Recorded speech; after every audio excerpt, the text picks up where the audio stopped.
মনোরেলের line ধরে হাঁটছিল একটি শিশু। হাঁটার মধ্যে নেই কোনো ভয় বা জড়তা, কিন্তু নিচে দাঁড়িয়ে থাকা লোকগুলোর চোখে মুখে দেখা গেল উৎকণ্ঠা। চিৎকার করে সাবধান করছিলেন শিশুটিকে। এক মুহূর্তের ব্যবধানে ঘটতে পারে মারাত্মক দুর্ঘটনা।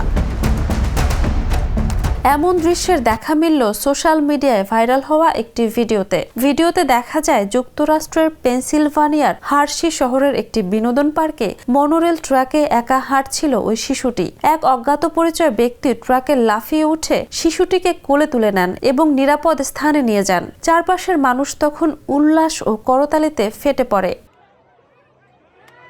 এনবিসি নিউজের এক প্রতিবেদনে জানা যায়, শিশুটি সন্ধ্যা আনুমানিক 5টা নাগাদ পরিবারের কাছ থেকে বিচ্ছিন্ন হয়ে পড়ে। তার বাবা মা নিখোঁজ হওয়ার খবর দিলে পার্কের কর্মীরা তাকে খুঁজতে শুরু করেন। এরপর শিশুটি বন্ধ থাকা মনোরেলের একটি স্টেশনে ঢুকে পড়ে এবং ট্রাকের উপর দিয়ে হাঁটতে শুরু করে।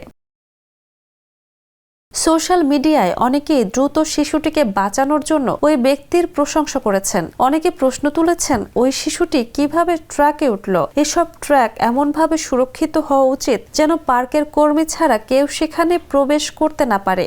ভিডিওটি যদিও 2025 সালের আগস্ট মাসের, তবে নতুন করে আবার ভাইরাল হয়েছে সামাজিক যোগাযোগ মাধ্যমে। Jhuma Mridha, the news. দেশে দেশে সবার সাথে দ্য নিউজ।